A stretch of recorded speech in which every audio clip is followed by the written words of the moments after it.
오늘 하나님이 우리에게 주시는 말씀입니다. 우리 로마서 15장 우리 17절에서 21절까지 말씀입니다.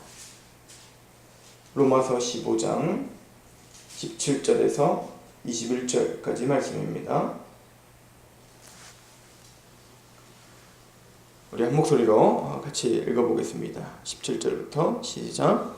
그러므로 내가 그리스도 예수 안에서 하나님의 일에 대하여 자랑하는 것이 있거니와 그리스도께서 이방인들을 순종하게 하기 위하여 나를 통하여 역사하신 것 외에는 내가 감히 말하지 아니하노라. 그 일은 말과 행위로 표적과 기사의 능력으로 성령의 능력으로 이루어졌으며 그리하여 내가 예루살렘으로부터 두루 행하여 일루리곤까지 그리스도의 복음을 편만하게 전하였노라. 아멘. 21절까지죠. 시작.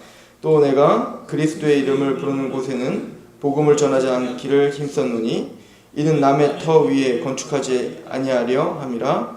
기록된 바 주의 소식을 받지 못한 자들이 볼 것이요 듣지 못한 자들이 깨달으리라 함과 같으니라.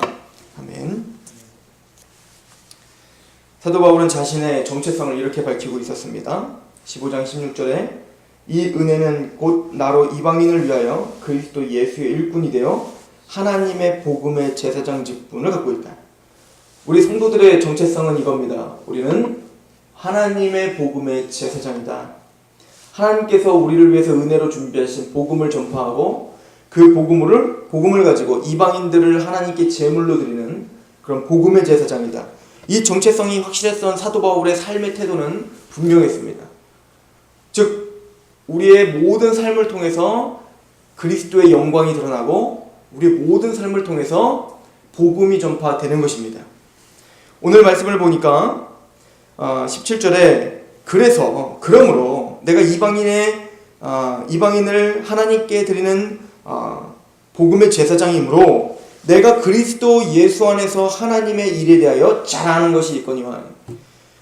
사도 바울은 내가 십자가 외에는 자랑하지 않겠다고 말했어요. 십자가 외에는 자랑할 것이 없다고 말했던 사도 바울입니다. 그 많은 학식도 자랑하지 않습니다. 자기가 가말리엘 문학에서 배웠던 그 좋은 자신의 모든 스펙도 자랑하지 않습니다. 사도 바울이 자랑하는 것은 십자가 외에밖에 없다고 말을 했는데 오늘 사도 바울은 또 뭐라고 말하냐면 내가 너희들에게 자랑할 것이 있다 이렇게 말하는 거예요. 내가 오직 자랑할 것은 이것밖에 없다. 그러므로 내가 그리스도 예수 안에서 하나님의 일에 대하여 자랑하는 것이 있거니와. 하나님의 일에 대해서 내가 너희들에게 자랑할 것이 있다. 여러분들 이 자랑에 만족하시는 그런 성도들이 되기를 소망합니다. 그럼 사도 바울이 자랑하는 것이 무엇입니까? 우리 18절 말씀 같이 읽어보겠습니다. 시작. 그리스도께서 이방인들을 순종하게 하기 위하여 나를 통하여 역사하신 것 외에는 내가 감히 말하지 아니하노라. 그 일은 말과 행위로. 즉 사도 바울이 십자가 외에는 알지 않기로 작정했다고 말하고 자랑하지 않기로 작정했는데 그 십자가, 내가 자랑하는 그 십자가를 통해서 하나님은 나를 통해서 그 십자가에 감격하고 있는 나를 통해서 이방인들이 하나님께로 돌아오고 있는 것, 내가 복음의 제사장의 그 사역을 잘 감당하고 있다는 것, 이것만큼은 내가 자랑하고 싶다는 거예요. 여러분들은 타인들과 이야기할 때 무엇을 자랑하십니까? 우리는 무엇이 내 마음에 자랑스러운 일입니까? 내 자녀가 공부를 잘하는 것이 자랑입니까? 아니면은 우리 남편이 돈을 잘 벌어다 주는 것이 자랑입니까? 아니면 내 학식이 알게 모르게 사람들에게 자랑으로 전해지고 있습니까?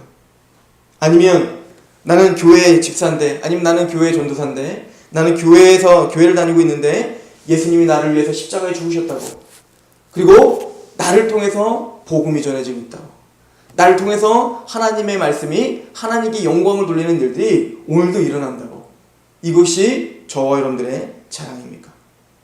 교회 안에서 또한 그런 이야기들을 할 때 그게 자랑처럼 보이십니까? 아니면 하나님 앞에 은혜처럼 보이십니까?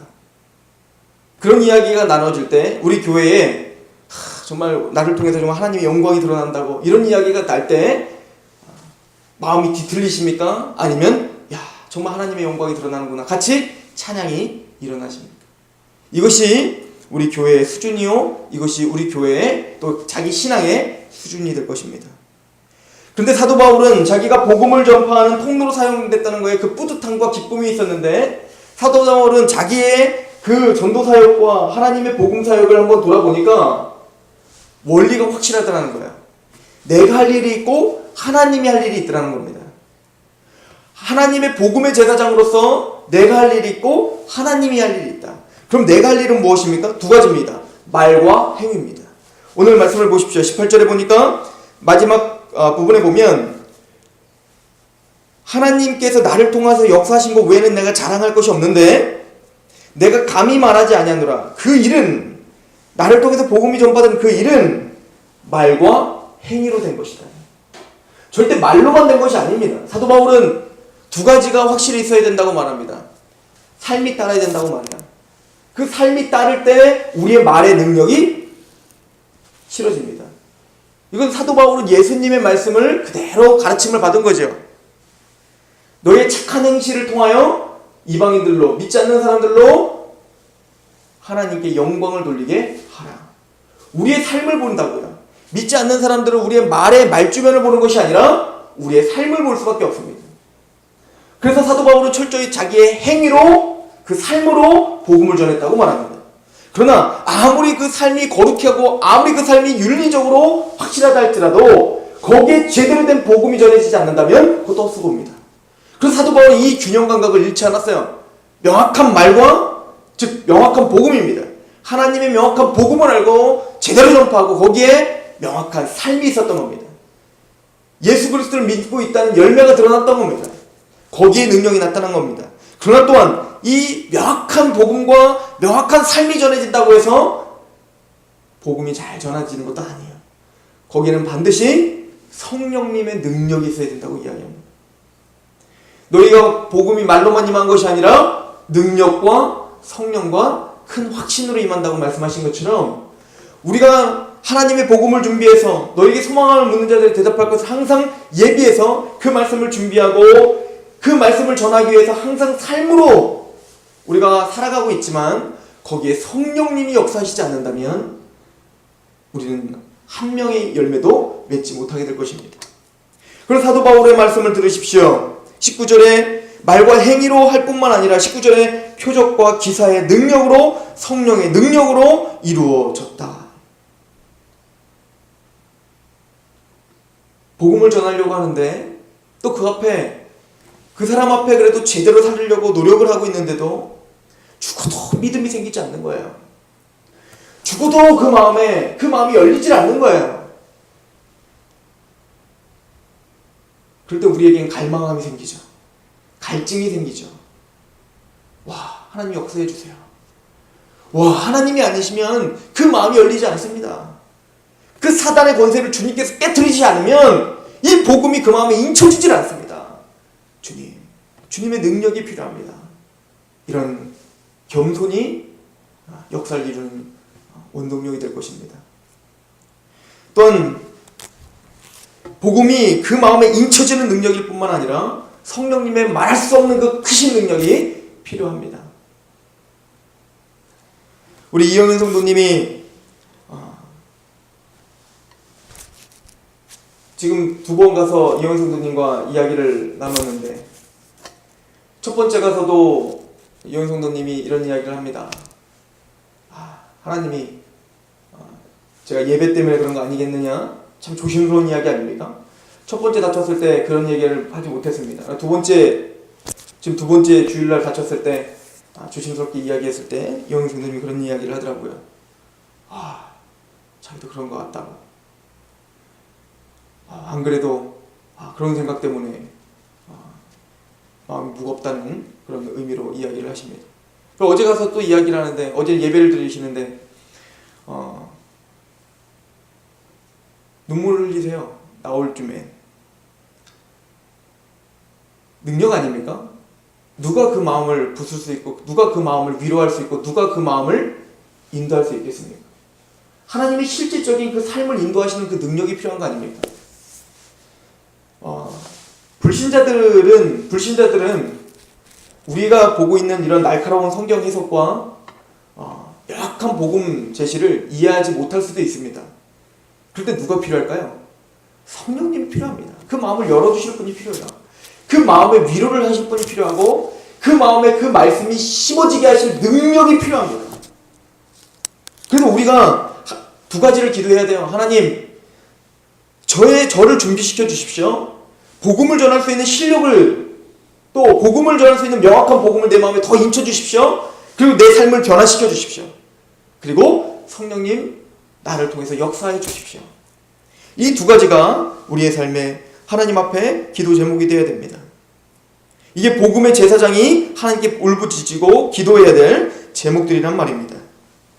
그리고 또한 사도 바울은 내가 할 일과 성령님이 할 일을 준비된다면 그 삶에 있어서 정확한 목적과 정확한 의식이 있었다는 거예요. 그게 뭐냐면 19절에 보면 표적과 기사의 능력으로 성령의 능력으로 이루어졌으며 그리하여 내가 예루살렘으로부터 두루 행하여 일루라곤까지 그리스도의 복음을 편만하게 전하였느니라. 또 내가 그리스도의 이름을 부르는 곳에는 복음을 전하지 않기를 힘썼노니 이는 남의 터 위에 건축하지 아니하려 함이라. 생각해 보십시오. 지금 이미 교회가 잘 형성되고 있는 지역에 사도 바울이 가면 사도 바울은 칭찬과 명성을 얻을 수 있습니다. 힘들게 고난받으며 그렇게 싸울 이유가 없다고요. 이미 잘 전해져 있는 빌립보 교회에 가면 그 사람들은 모든 걸 헌신합니다. 사도 바울에게. 근데 사도 바울은 그 편하고 안정감 있는 곳을 포기한다는 얘기입니다. 그리고는 전혀 믿음이 없는 사람들에게로 돌진하겠다는 얘기예요. 왜죠? 조금 고통스럽더라도, 조금 고난이 있더라도, 조금 내가 인정받지 못하더라도 복음 전하는 일에 치중하고 있는 사도 바울을 보는 거죠. 우선순위가 확실한 겁니다. 내가 지금 편하려고 하는 것이 우선순위냐? 아니면 내가 잘 먹고 잘 사는 것이 우선순위냐? 아니면 내 자녀들이 우선순위냐? 사도 바울의 우선순위는 오직 이거였던 거예요. 복음이 한 명이라도 더 안 들은 것. 그것을 향해서 사도 바울은 가겠다는 겁니다. 자신의 계획과 자신의 비전과 자신의 모든 것을 거기에 맞춘 거예요. 자신의 성공에 맞춘 것이 아닙니다. 내가 조금 더 인정받고 내가 조금 더 화려한 삶을 살고자 하는 것에 우선순위가 있었던 게, 이거는 하나님의 복음의 제사장의 태도는 아니라는 것입니다. 하나님이 가라는 곳, 복음이 없는 곳, 그곳에 가서 하나님의 복음을 전파하는 것, 이것이 사도 바울의 생각이었던 거예요. 이것에 온통 집중하고 있으니 고통이 느껴지질 않는 거예요. 우리 청소년 아이들 컴퓨터 게임하는 거 보십시오.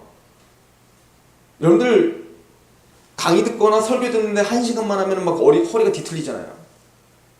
학교 다닐 때 공부하는데 50분마다 쉬는 시간 안 주면 데모가 일어날 겁니다. 왜요? 힘들거든요. 앉아있는 게 보통 일입니까? 게다가 컴퓨터를 바라보면 눈이 얼마나 필요한지, 눈이 얼마나 빡빡한지 몰라요. 저도 교재 작업 때문에 계속 한 2시간만 앉아있어도 눈이 피로해갖고 일어나서 눈 운동을 해야 돼요. 그런데 그 힘든 노동을 어떻게 해요? 하루 종일 24시간 하는 친구들이 있어요. 잠도 안 자고. 왜죠? 거기 몰입된 거예요. 모든 우선순위가 거기 몰입되니까 거기에 재미를 붙이니까 다른 게 아무것도 느끼지 않아요. 삶이 단순해요. 밥 먹고 컴퓨터하고, 일어나서 컴퓨터하고. 얼마나 단순한 삶입니까? 이게 사람의 집중력이에요. 마찬가지로 복음의 우선순위를 두는 사람들은 삶이 단순해요. 고통이 느껴지지 않을 만큼 단순한 겁니다. 우리 하나님 앞에 단순한 삶. 아, 내가 복음의 제사장이구나. 그 정체성을 항상 깨달을 때 여러분들의 삶이 오늘은 좀 달라질 것입니다. 정리합니다. 우리는 복음의 제사장입니다. 그래서 우리가 준비해야 될 게 있습니다. 바로 말과 행위입니다. 즉 복음과 그리고 삶입니다. 더 나아가서 성령님의 능력입니다. 그래서 그분의 표적이 일어나고 그분의 능력이 우리를 통해서 나타나게 될 것입니다. 하나님이여, 성령님이여, 나와 함께 하시옵소서. 그 능력을 강구하시기 바랍니다. 그리고 우리의 삶의 태도입니다. 우선순위를 복음에 두시기 바랍니다. 우선순위를 나를 통해서 복음이 전파되어야 된다는 것으로 두시기 바랍니다. 왜냐하면 이것은 어느 한 사람의 전유물이 아닙니다. 사도 바울은 내가 갇힌 것 외에는 다 나와 같이 되기를 원한다고 말하고 있습니다. 오늘 하나님의 복음의 제사장 여러분 승리하시는 오늘과 일주일이 되시길 소망합니다. 기도하겠습니다. 하나님, 우리가 여러 가지 선택해야 될 그 기로에 서서 하나님의 말씀 앞에 하나님의 뜻을 묵상하게 하여 주시옵소서. 우리는 하나님의 복음의 제사장으로 명확한 복음을 듣고 그 복음을 들은 성도들과 함께 교제를 나누며 힘있게 내가 있는 곳에서 복음을 전파하는 그 사역, 그 직분, 그 삶으로 하나님의 복음을 전파하는 그 거룩한 사역에 우리가 쓰임을 받고 있음을 고백합니다. 아버지, 오늘 하루 힘있게 하시고 우리의 정체성을 확립하여 주시사 세상이 우리를 어떻게 보든 하나님께서 우리가 하고 있는 그 일 가운데 우주적으로 가장 귀하게 보고 계심을 바라보며 오늘도 소망 가운데 기쁨 가운데 하나님의 일에 헌신하는 그런 귀한 하나님의 사람들 될 수 있도록 인도하여 주옵소서. 오늘 하루를 함께 위탁합니다. 예수 그리스도의 이름으로 감사하며 기도하옵나이다.